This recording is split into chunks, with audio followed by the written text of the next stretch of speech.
안녕하세요. 엑스퍼트 이야기민의 이우동진 법무사입니다. 오늘은 이제 드디어 저희가 저번 주 토요일인 12월 7일에 SID 비자 변경 사항이 발표가 되었고, 그리고 오늘 조금 더 자세하게 이 SID 비자랑 그리고 시솔에 대해서 한번 대화를 해보는 걸로 할게요. 2023년 12월 11일 이민 전략이 발표된 이후로 1년 만에 2024년 12월 7일에 드디어 이제 SID 비자가 발표가 되었습니다. 이번 연도 한 해에 정말 다양한 소식이 이민에 있어서는 정말 많았는데, 오늘의 주제에 대해서 이제 시솔 리스트랑 그리고 SID 비자 중에서 이 SID 비자가 결국에는 TSS 비자를 대체한다 라고 먼저 이해를 하시면 좋을 것 같습니다. 여기 사진에 나와 있는 것처럼 지금 이제 공식적으로 호주 이민 관련해가지고 법안이 지금 개정이 되었다라고 지금 웹사이트에 올려져 있는 사진이고요. 그리고 그 다음 사진을 보게 되시면 이제 저희가 Migration Strategy Action Plan이라고 해가지고 482 비자 혹은 이제 186 비자 관련된 거 중에서 작년 중순부터 그리고 이번 연도 말까지 차근차근 어떤 게 바뀌었는지에 대한 플랜이었는데, 이거의 이제 거의 끝판왕인 Skills in Demand 비자가 Core Skill Pathway랑 Specialist Skill Pathway, 그리고 아직 Essential Skill Pathway는 발표가 되지 않았지만 이렇게 지금 적용이 된다라고 이해하시면 좋을 것 같습니다. 그럼 오늘 주요 상황에 대해서 먼저 대화를 해볼 텐데, 지금 시솔에 대해서 먼저 설명을 드리려고 해요. 이 Core Skills Occupation List란 기존에 있던 Short Term Stream STSOL 그리고 Medium and Long Term Stream MLTSSL을 변경하는 이제 직업 대체군이다 라고 이해하시면 좋을 것 같습니다. 지금 현재 건설, 사이버 보안, 보건, 농업 등을 포함해가지고 지금 다양한 직업군들이 있는데, 이게 한 456개 이상의 직업군을 포함하고 있습니다. 그리고 이 직업군은 Jobs and Skills Australia라는 웹사이트를 통해 가지고 이제 모든 직업군을 시장 분석을 해가지고 노동력이 많이 부족한 문제를 가지고 있는 부분에서 해결책이라고 발표를 했어요. 그런 적용 대상에 대해서 한번 봐야 될 것 같은데, 이 시솔은 SID Core Skills 스트림이랑 그리고 ENS 186 비자의 Direct Entry 스트림에만 적용이 된다라고 꼭 기억을 해 두시면 좋을 것 같습니다. 현재로서는 헷갈려 하시는 분들도 계실 것 같은데, 189, 190, 491 비자 같은 경우는 기존에 이제 MLTSSL 그리고 short-term 혹은 이제 regional occupation 리스트를 기준과 동일하게 사용을 한다라고 이해하시면 좋을 것 같습니다. 이제 2024년 12월 7일 이전의 482 비자를 지원을 받아가지고 스폰서를 받은 경우에는 직업이 이제 서브클래스 187 비자로 전환이 가능한 경우가 있다. 그리고 이제 스폰서가 그 지역에 있는 경우에는 추가로 가능할 것으로 보입니다. 예를 들어서 만약 현재 본인의 직업군이 482 그리고 187도 가능하다. 하지만 이제 482는 현재 받았던 상황이고, 지금 이 시솔 리스트가 발표가 되면서 186 Direct Entry 스트림을 신청하지 못하는 경우에는 이제 187 비자는 그에 대한 변경에 의해서 무관하니 이거는 신청이 가능할 것으로 현재 보입니다. 그리고 지금 조금 더 자세히 SID 비자에 대해서 대화를 해보자면, SID 비자란 결국은 이제 명칭이 바뀐 거예요. TSS였는데 이제 SID로 바뀌면서 여전히 서플러스 482는 동일시 유지가 되고 있다라고 이해하시면 좋고, 다만 좀 달라지는 게 예전에는 쇼텀은 최대 2년, 이제 미디엄 롱텀은 최대 4년까지 482 비자를 신청이 가능했었는데, 지금은 이제 Skills in Demand의 모든 스트림에서 최대 4년 동일시 유효가 되며, 그리고 이제 영주권이 이어지는 경로가 조금 더 간소해졌다라고 이해하시면 좋을 것 같습니다. 그래서 이렇게 간소한 경로를 제공하면서 조금 더 숙련된 노동자들에게 이민주랑 그리고 또 고용주에게 모두에게 조금 더 개방이 되었다라는 게 정부의 취지예요. 지금 저희가 흔히 알고 있는 Core Skills 스트림에 대해서 먼저 대화를 해보자면, 부족 직업군 Core Skills Occupation 리스트의 대상인 직업군은 연봉이 현재 기준으로 73,150불이다. 그리고 Specialist Skill 스트림에는 이제 고도로 숙련된 전문가들을 대상으로 하며 이제 이 연봉은 135,000이다 라고 이해하시면 좋을 것 같습니다. 지금 스페셜리스트 스킬 스트림에서는 이제 엔자 코드 2022년도에 직업군을 바탕으로 하는데, 아래의 직업군은 제외를 하고 있다는 점을 꼭 알아두셔야 될 것 같아요. 그 직업군은 이제 엔자 코드라고 있는데, 그 직업군 메이저 그룹이 3번, 7번, 8번으로 시작하는 기술직 노동자, 트레이스 워커랑 그리고 기계 운영자, 머신리 오퍼레이터, 그리고 운전사 혹은 이제 일반 노동자를 뜻하는 뭐 drivers나 laborers 이런 경우는 제외하고 그 외 모든 직업군은 스페셜리스트 큐리 스트림에 신청이 가능하다라고 이해하시면 좋을 것 같아요. 그리고 한 가지 또 변경이 된 게 있는데 저희가 흔히 이제 엔제 코드라고 해가지고 모든 직업군마다 이제 코드가 있어요. 근데 이 엔제 코드가 오스카라고 해가지고 이 명칭은 Occupation Standard Classification for Australia라고 해가지고 오스카라고 불리우고 이제 이것을 엔제 코드를 대신해가지고 쓰는 직업군이다 라고 이해하시면 좋을 것 같습니다. 그리고 주의사항은 이전 TSS 비자에서 저희가 허용이 되었던 일부 직업군들이 새로운 시솔 리스트에는 포함이 되지 않을 수도 있기 때문에 만약 포함이 안 되어 있는 직업군이다 라고 하면 스페셜리스트 스킬 스트림 혹은 이제 레이버 어그리먼트 스트림에도 해당이 되는지 한번 지켜봐야 될 것 같고 그 외 다른 비자가 신청이 가능하다면 그 비자 옵션도 한번 보셔야 될 것 같습니다. 그리고 현재 이제 TSS 비자 소지자를 대상으로 현재 직업이 시솔에 포함이 되어 있거나 스페셜리스트 스킬 스트림의 소득 기준을 충족하는 경우에만 새로운 고용주로 변경이 가능하다. 하지만 직업이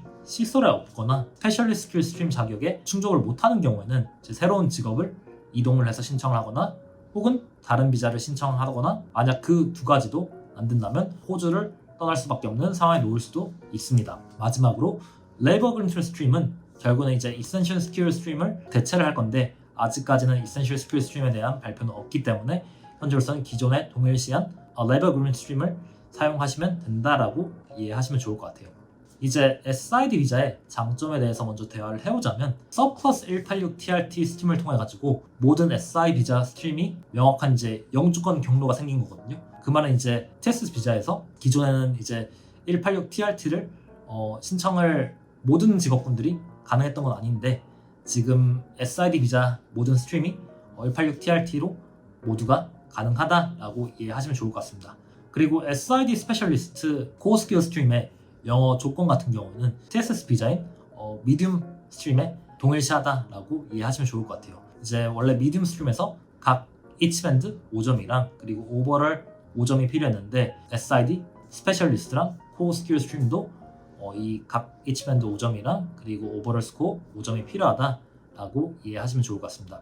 그리고 영어 시험 같은 경우는 비자를 신청하기 딱 3년 이내에만 완료한 영어 점수만 이제 인정이 되기 때문에 만약 비자 신청일이 내일이다 하면 내일을 전후로부터 3년 이내에 영어 시험 성적을 가진 분들만 사용이 가능하다라는 점을 알고 계시면 될 것 같고 이 영어 조건에 대한 세부적인 사항에 대해서는 링크를 저희가 이제 첨부를 해드릴 테니까 자세한 것은 이 링크를 통해 가지고 한번 보시면 좋을 것 같아요. 그리고 이제 관련 근무 경력에서 이제 완화한 조건들이 있는데 이 SID 비자의 모든 스트림의 모든 조건에서 TSS 비자는 기존 2년의 경력이 필요했다면 이 근무 경력 요건이 2년에서 1년으로 줄어든다. 그런데 가장 중요한 점은 여기서 1년의 풀타임 근무 경력이거든요. 이제 이 1년의 풀타임 근무 경력이 우리가 흔히 알고 있는 이제 SID 비자의 신청일로부터 5년 기간 이내에 1년의 풀타임에 상응하는 파트타임 혹은 캐주얼 근무도 가능하다라고 이해하시면 돼요. 이 자세한 것은 조금 더 헷갈리는 부분이 있기 때문에 제가 법안을 한번 들고 와봤는데요. 이 482 Criteria for Core Skill Stream 여기를 보시면 지금 현재로서는 이제 12개월의 풀타임 경력이 필요하고 그리고 비자를 신청하기 전에 5년 이내 경력이 인정이 된다. 다만 이제 여기서 이 두 번째 게 중요한 게 만약 신청자가 이제 이 스킬이랑 관련된 학력 그리고 경력을 가지고 있으면 장관이 이 업무의 타스크들을 제대로 수행할 수 있는지의 능력에 따라 가지고 판단하겠다라는 말이 적혀 있는데 이 말은 그즉슨 이제 만약 호주에서가 아니라 이제 한국에서 그와 비슷한 이제 신청하려는 직업군의 비슷한 경력 혹은 학력을 가지고 있다면 이것도 한번 적용이 될 수 있다라고 알고 계시면 좋을 것 같습니다. 그래서 이 부분에 대해서는 한번 이민 법무사님과 정확한 이제 이력서를 바탕으로 조금 더 상세하게 대화를 해보셔야 된다라고 알고 계시면 좋을 것 같습니다. 이제 스폰서에 대한 의무가 있는데 이 의무에 대해서 알고자 하면 지금 현재로서는 법안이 개정이 되었는데 이 고용주의 스폰서 의무는 이제 비자 소지자가 새로운 스폰서를 찾을 때까지가 아니라 고용이 종료되는 시점에서 종료가 된다고 지금 바뀌었어요. 이게 굉장히 큰 변화인 게 스폰서의 의무가 그전에는 새로운 스폰서를 찾을 때까지 기존 스폰서랑 일을 하고 새로운 이제 스폰서랑 바꾸고 싶으면 노미네이션 신청을 한 다음에 승인이 돼야지만 그만 일을 할 수가 있었는데 지금은 그런 의무가 새로운 스폰서를 찾을 시점이 아니라 이제 고용이 기존 스폰서랑 끝나는 이제 시점에 대해서 종료가 된다라고 바뀌었습니다. 그리고 2024년 7월 1일에 도입된 규정인데 지금 비자 소지자들이 만약 현 고용주의 스폰서랑 일을 마쳤으면 최대 180일을 이제 6개월이죠. 기존 60일에서 이제 2개월에서 6개월로 늘어났다라고 알고 계시면 좋을 것 같고 그리고 그 비자 기간 본인이 가지고 있는 482 비자 기간 동안에 만약 최대 180일 이내 고용주를 찾아가지고 다른 스폰서랑 이제 일을 하고 있었는데 만약 새로운 스폰서를 또 찾았는데 뭐가 안 맞아가지고 그만 일을 두었다면 이제 그 365일 중에서 181을 뺀 185일 기간 내에서 새로운 스폰서를 찾거나 혹은 이제 다른 비자를 신청해야 된다라고 이해하시면 좋을 것 같습니다. 그리고 이제 주요 마감일이 대해서 한번 대화를 해볼 건데 2024년 12월 7일 이전에 신청을 한 TSS 비자 같은 경우는 이제 신청한 노미네이션 및 비자에 대한 규정은 그 전에 해당이 되었던 규정에 따라 처리가 됩니다. 근데 만약 고용주가 TSS 노미네이션을 이제 제출했는데 만약 2024년 12월 7일 이전에 비자 신청을 안 한 경우가 있을 거란 말이에요. 만약 그런 경우에는 이제 노미네이션이 승인되었다는 가정하에 새로운 SID 비자랑 연계가 가능하다라고 알 수 있습니다. 다만 이제 저도 아직 확실치 않은 게 이 연계 가능 여부가 만약 해당 직업군이 이번 시솔 리스트에 포함이 되지 않았더라면 노미네이션을 기존 이제 비자가 아닌 새로운 이제 SID 비자랑 연계가 가능한지에 대해서는 저도 한번 추가적으로 알아봐야 될 것 같습니다. 그리고 이제 지명이 연계가 되지 않은 경우에는 이제 노미네이션이 이제 승인된 후 연계를 안 하게 되면 12개월 후에 만료가 된다라고 이해하시면 좋을 것 같습니다. 그리고 이제 186 노미네이션이랑 비자에 대해서 한번 얘기를 해볼 텐데 이전까지만 하더라도 이제 레귤레이션 5.19에는 이제 186 비자 그리고 187 비자에 대한 이제 노미네이션에 대한 규율에 대해서 대화를 하고 있어요. 근데 이제 12월 7일 이후로부터 근무 경력 요건이 지명 단계에서 한마디로 이제 노미네이션 단계에서 비자 신청 단계로 이동이 된다고 발표가 됐거든요. 이 말은 이제 일반적으로 저희가 노미네이션을 신청할 때 신청자의 워크 익스피리언스를 항상 이제 필요한 서류들을 제출했었어야 되는데 근무 경력 요건에 대한 서류 제출을 노미네이션 스테이지 하는 게 아니라 이제 비자 신청 단계에 신청을 한다라고 이해를 하시면 좋을 것 같습니다. 그리고 2024년 12월 7일 이전에 고용주가 이제 지명을 만약 제출했다면 한마디로 고용주가 이제 노미네이션을 제출했다면 이제 근무 경력 요건은 이제 노미네이션 과정에 일부 충족이 됐어요.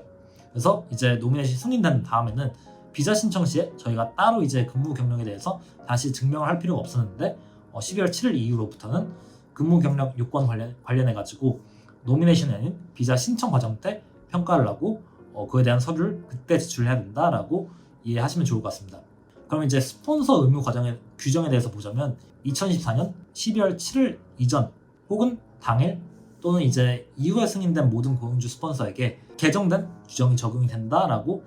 이해하시면 좋을 것 같습니다. 그리고 이제 SID 비자의 비자 신청 수수료에 대해서 보게 되면 지금 발표된 이제 새로운 수수료가 현재 482 비자 이제 기존의 482 비자 미디엄 텀 스트림의 신청자들에게 해당이 되었던 금액과 동일하거든요. 그래서 기본 신청 수수료가 3,115불이고 만약 추가적인 신청자가 18살 이상이면 똑같은 그 비용인 3,115불이 발생이 되고 만약 18세 미만이면 780불이 발생이 된다라고 이해하시면 좋을 것 같습니다. 그리고 이제 SAF 펀드라고 해가지고 스케일링 오스트레일리아 펀드인데 지금 TSS SAF 부가금에 대해서 이제 SID SAF 부가금이랑 동일하게 적용이 된다라고 발표를 했어요. 지금 이 비용 같은 경우는 이제 바뀐 게 없기 때문에 기존 이제 스폰서를 신청하려면 420불 그리고 이제 482 비자를 노미네이션을 이제 신청을 하려면 330불 186 ENS 비자를 노미네이션 신청하려면 540불 이렇게 든다라고 이해하시면 좋을 것 같고 기존과 동일하게 만약 회사 사이즈가 이제 매출이 이제 10 밀리언이 이하인 경우에는 SID 비자 한해 가지고 총 최대 4년까지 신청이 가능하니까 1,200불에다가 이제 4년을 곱하면 4,800불까지도 이제 내야 되고, 그리고 ES 비자 같은 경우는 만약 레비뉴가 이제 10 밀리언 이하이면 3,000불을 한 번에 원오프 페이먼트로 낸다라고 기존이랑 동일시 이해하시면 좋을 것 같습니다. 다만 이제 안타까웠던 게 저희가 작년 2023년도 12월 말에 발표된 정부 이제 이민 계획안에 보면 이 스킬링 펀드 관련해서도 이제 고용주들이 한꺼번에 업프론트 페이먼트로 내는 것보다 이제 이 비용들을 조금 더 혹시나 이제 monthly 혹은 이제 quarterly 베이스로 내는 것도 한번 트라이 해보겠다고 발표를 했었는데, 제가 봤을 때 이번에 개정된 법안을 참고했을 때는 그런 개정이 변경되지 않았다라고 이해하시면 좋을 것 같습니다. 더 자세한 것은 제가 또 링크가 여기 있으니 댓글에 링크를 한번 확인을 해보시면 좋을 것 같아요. 그리고 이제 가장 중요한 것인데 186 TRT 스트림에 대해서 중요 업데이트입니다. 지금 근무 경력 요건이 완화가 되었다고 했는데, 신청자는 이제 186 TRT를 신청하려는 모든 신청자는 고용주 변경 여부랑 상관없이 모든 스폰서 근무 기간을 2년 근무 경력을 포함될 수 있다라고 이해하시면 좋을 것 같아요.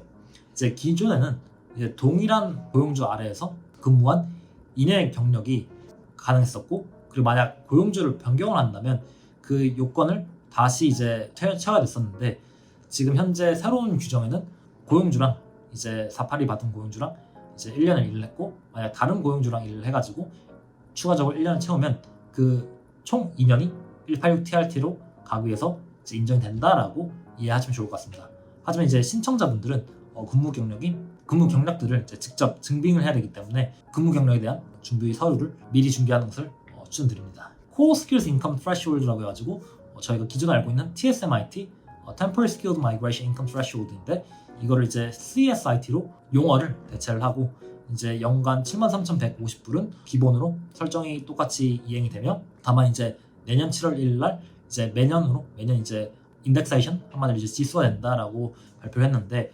제가 봤을 때는 이제 7만 불에서 73,150불로 오른 게 한 4.5% 정도 올랐거든요. 이것을 이제 비슷한 물가 상승률에 이제 대비를 해봤을 때는 내년 7월 1일에는 비슷한 상승률로 오른다고 가정을 하면 한 76,000불 안팎으로 예상이 된다라고 이해하시면 좋을 것 같습니다. 만약 7월 1일 이후에, 내년에 이제 7월 1일 이후에 신청을 앞둔 분들은 고용주분이랑 한 76,000불 정도 한번 대화를 해보시는 게 좋지 않을까라고 이해하시면 가장 좋을 것 같습니다. 그리고 또 중요한 게 186 TRT 지명 직업에서 482 비자랑 동일한 이제 6자리 엔제 코드가 된다고 발표가 됐거든요. 한마디로 그 말은 이제 기존에는 저희가 482를 신청할 때 이제 동일한 4자리의 엔제 코드만 요구가 됐어요. 이제 예를 들어서 회계를 보게 되면 이제 2211이라는 회계 안에 여러 가지 직업군들이 회계에 알맞은 직업군들이 있는데, 현재로서는 이제 바뀐 186 TRT 비자를 신청을 할 때는 정확한 6자리 엔제 코드가 필요하다고 하니, 만약 예를 들어서 본인이 어카운트 회계사라면 이제 221111로 지명을 해야 되고, 만약 본인이 이제 텍세이션 어카운트가 라고 하면 이제 221113 이렇게 정확한 직업군의 코드가 요구가 된다라고 이해하시면 좋을 것 같습니다. 이제 나이 면제에 대해서는 이제 기존 TSS 비자랑 SID 비자에서 동일시 된다라고 이해하시면 좋을 것 같아요. 이제 저희가 흔히 알고 있는 만약 호주 대학교에서 이제 강사로 혹은 이제 학부장으로 지명이 된 경우, 혹은 이제 과학자, 연구원 혹은 이제 기술 전문가로서 호주 정부 과학기관 또는 대학에서 이제 노미네이션 받는 경우, 그리고 의료 종사자 신청 직전에 3년간 482 비자 소지자로 이제 지정된 호주 지역에서 최소 2년 동안 근무한 경우, 마지막으로 이제 고소득 근로자인데 이제 482 비자 소지자로 신청 직전에 이제 그 같은 고용주로부터 2년 이상 근무를 했으며 이제 해당 기간 동안에 17만 5천 불 이상의 소득을 기록하신 분이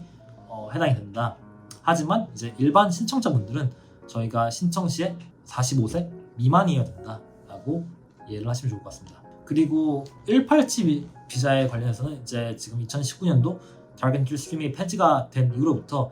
이번에 발표된 이제 규정에 따르면 187 비자는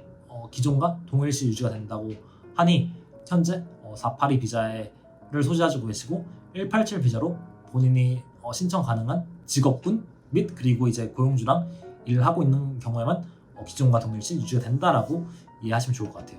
그리고 이제 186 Direct Entry 스팀에 관한 주요 업데이트인데 MLTSSR 이제 중장기 텀이 C솔로 도입이 된다. 그리고 이제 주요 산업 분야를 제가 이따 비디오 마무리쯤에 제가 분야별로 12가지 분야를 캐테고리 해가지고 각 직업군들을 조금 간략하게 소개를 해드리는 영상을 또 보여드리는 걸로 하고, 그리고 456개의 직업군이 그 중에서 제가 조금 더 좀 디테일하게 저는 한 80%의 분들은 이쪽 직업군에서 거의 대부분 신청을 할 거다 라는 직업군으로 제가 한 200여 가지 미만을 좀 추렸기 때문에 그렇게 한번 보시면 좋을 것 같고, 다이렉트 엔트리 시스템에도 Core Skills Income Threshold 연간 73,150불 소득 기준을 적용한다라고 이해하시면 좋을 것 같습니다. 그리고 186 비자 이제 노미네이션 관련된 법안에서 업데이트 있는데, 186 비자 이제 기존에는 노미네이션 때 저희가 이제 만약 가족 구성원들이 186 비자를 받으려면 고용주 노미네이션 신청 때 반드시 이제 주 신청자의 가족 구성원들을 같이 넣었어야지만 이제 186 비자가 승인되었었는데, 앞으로는 이제 가족 구성원들이 노미네이션 때 같이 넣지 않더라도 186 비자를 신청하면 이제 승인된다라고 이해하시면 될 것 같습니다. 저희가 C솔 리스트에 대해서 한번 대화를 지금 해보면 좋을 것 같은데, 이 C솔 리스트가 제가 초반에 말씀드렸듯이 456개의 직업군을 포함하고 있는데, 기존 TSS 리스트랑 비교를 했을 때 125개의 직업군이 제외가 됐었고, 대신해서 이제 새로운 189개의 신규 직업이 추가되었다라고 알고 계시면 좋을 것 같아요. 이 C솔 리스트의 가장 이제 매력적인 부분은 현재 이제 스킬즈 앤 디맨드 비자로 갈 수 있는 C솔 리스트에 포함이 되어 있다면, 이 C솔 리스트에 있는 Core Skill 스트림을 통해 가지고 186 TRT 스트림을 갈 수 있는 이제 영주권 취득 경로가 새로 생긴다라고 이해하시면 좋을 것 같습니다. 그리고 또한 이제 16개의 신규 또는 이제 업데이트된 엔젤 코드 직업군도 도입이 되었다라고 이해하시면 좋을 것 같습니다. 그러면 한번 제가 이제 분류한 C솔 리스트를 한번 보는 걸로 하죠. 여기 제가 표로 자세하게 설명해 드릴 건데, 가장 먼저 이제 Executive and Management Roles라고 해가지고 대표 혹은 이제 매니저 이상의 임원직 레벨의 롤들이 대부분인데, 뭐 흔히들 알다시피 Corporate General Manager, CEO, Sales and Marketing Manager, Finance Manager도 있고, 이제 제가 가장 주의 깊게 볼 직업군은 이 중에서 Construction Project Manager, Engineer Manager, Quality Assurance Manager, ICT Project Manager, Supply and Distribution Manager, 이런 이제 건설업계와 관련이 된 직군들이 조금 더 영주권을 받기에 수월해질 것이다, 그리고 빨리 이제 비자가 승인될 것이다 라고 보고 있기 때문에 이 5개 직업에서 한국에서 일을 하셨던가 이제 호주에서 한국에서 가진 경력을 바탕으로 482 비자를 준비하시려는 분들에게 조금 좋은 소식이 아닐까라고 보고 있습니다. 그리고 그 다음에 인더스트리는 이제 Agriculture and Environmental Science 분야인데, 현재 이제 농업이랑 환경적인 부분에 대해서 저희가 보자면 이제 다양한 직업군들이 있는데, 여기서 한 2-3가지만 꼽자면 이제 Environment Manager, 그리고 이제 Agricultural Consultant, 그리고 Marine Biologist 이렇게 3가지를 고를 것 같아요. 그래서 이 3가지가 기존에 이제 한국에서 공부를 하셨던가 이제 경험을 가지고 계신 분들은 그런 이제 학력이랑 경력을 바탕으로 조금 더 활용을 호주에서 하시면 조금 더 수월하게 고용주 선비자를 받을 수 있지 않을까라고 보고 있습니다. 그 다음에 이제 워낙 이제 유명한 엔지니어 그리고 테크니컬 서비스 분야인데요. 여기서는 거의 웬만한 대부분의 엔지니어 직군들이 워낙 유명한데, 그래도 제가 몇 가지를 좀 뽑자면 가장 유명한 이제 시빌 엔지니어, 그리고 뭐 메카니컬, 그리고 이제 일렉트리컬, 이 3개가 가장 이제 482 비자를 많이 받는 직업군으로 봐도 무방할 것 같고, 그 외에 이제 뭐 바이오메디컬 엔지니어도 있고 뭐 케미컬 엔지니어, 이런 소수의 엔지니어 직군들도 포함이 되어 있네요. 그리고 그 외에 이제 뭐 퀀티티 서베이어 혹은 이제 헬리콥터 파일럿 혹은 이제 뭐 에어플레인 파일럿 들어가 있으니 이런 직업군들도 현재 보실 수 있다라고 이해하시면 좋을 것 같아요. 그 다음에 이제 헬스케어랑 메디컬 분야인데 가장 유명한 뭐 GP, Resident Medical Officer를 포함을 해가지고 뉴로서전도 있고 dermatologist, radiologist, 간호사, 그리고 뭐 occupation therapist, dentist, pharmacist, dietitian, 뭐 여러 가지 이제 의료업계 종사자 직업군들이 포함이 되어 있는 것을 볼 수 있고, 그 외에 이제 뭐 마사지 테라피스트 혹은 이제 뷰티 테라피스트 혹은 이제 뭐 덴털 하이지니스트, 덴털 테라피스트 이런 직업군들이 들어있기 때문에 만약 한국에서 이런 비슷한 경력을 가지신 분들은 조금 더 쉽게 고용주 허위비자를 준비해 볼 수 있다라고 이해하면 좋을 것 같습니다. 그 다음에 이제 또 엔지니어링과 더불어서 가장 유명한 이제 IT인데 여기서 가장 유명한 직군들을 보자면 이제 뭐 소프트웨어 엔지니어, ICT 비즈니스 애널리스트, 사이버 시큐리티 애널리스트는 이제 최근에 뜨는 직업군을 볼 수 있고, 그리고 뭐 웹 디벨로퍼랑 그리고 뭐 사이버 시큐리티 애널리스트 같은 것도 새로 뜨고 있고, 뭐 시스템스 애널리스트, 뭐 다타 애널리스트, 뭐 밸류 서플라이 체인 애널리스트 이렇게 있는 것을 볼 수 있습니다. 그리고 크리에이티브 아트 앤 미디어를 보게 되면 저희가 다양한 직업군들인데 크게 좀 분류를 해보자면 그래픽 디자이너가 빠졌기 때문에 웹 디자이너, 그리고 인테리어 디자이너, 뭐 urban and regional planner, 멀티미디어 디자이너, 혹은 이제 주얼리 디자이너 이런 쪽으로 좀 보셔야 될 것 같고요. 그게 아니라면 이제 뭐 저널리스트 혹은 뭐 비디오 프로듀서 혹은 이제 뭐 아키텍트 이렇게 보시면 될 것 같습니다. 그 다음에는 이제 에듀케이션 트레이닝 관련된 직군들인데 가장 유명한 뭐 early child teacher랑 뭐 secondary school teacher 저희 흔히들 알고 있고, 그 외에 좀 영주권 따기 힘든 뭐 primary school teacher나 뭐 special needs teacher, 그리고 482 비자를 은근 꽤 많이 받고 있는 뭐 university lecturer 같은 경우도 있고, 그 외에 이제 뭐 뮤직 티처라든지 아니면 뭐 스페셜 에듀케이션 티처, 그리고 뭐 에듀케이션 매니저 혹은 이제 뭐 private tutors and teachers도 포함이 되어 있다라고 이해하시면 좋을 것 같습니다. 그 외에 이제 비즈니스, 리걸 앤 소셜 서비스 분야를 보게 되면 법조인들은 뭐 바리스타, 뭐 솔리시터를 포함을 해가지고 뭐 휴먼 리소스 어드바이서, 커뮤니티 워커, 소셜 워커, 유스 워커, 거의 뭐 워커 쪽의 3대장이죠. 스튜던트 카운슬러라는 직업군도 있고, 뭐 클리니컬 사이콜로지스트도 있고, 디서블리티 쪽은 이제 뭐 레지던트 케어 오피서가 들어갈 수 있는 것을 볼 수 있고요. 그리고 이제 비즈니스 쪽을 좀 보게 되자면 뭐 컨트랙 애드미니스트레이터, 뭐 프로그램 프로젝트 애드미니스트레이터도 있고, 뭐 인슈런스 에이전트랑 뭐 리테일 바이어, 뭐 회계사, 뭐 매니지먼트 컨설턴트, 아니면 뭐 마케팅 스페셜리스트, 아니면 이제 파이낸셜 인베스트먼트 애드바이서 이렇게 조금 기존에 알려져 있는 직업군들이 포함이 되어 있다라고 볼 수 있을 것 같아요. 그 다음에 이제 사이언티스트 직업군을 보게 되면 푸드 테크놀로지스트, 지올로지스트, 제가 좀 인상적으로 봤던 거는 하이드로젠 러지스트인데, 이거 같은 경우는 이제 지금 수소 경제라고 해가지고 한국이랑 호주랑 지금 수소 관련해가지고 수소 에너지 같이 협력하는 분야의 회사들이 많은 걸로 알고 있는데 이런 직업군도 있고, 뭐 바이오케미스트랑 이제 뭐 벳도 있다라고 이해하시면 좋을 것 같습니다. 트레이드랑 이제 건설업계를 보게 되면 뭐 저희가 흔히 알고 있는 뭐 electrician, plumber, carpenter, welder, 그리고 뭐 cabinet maker, bricklayer, painter,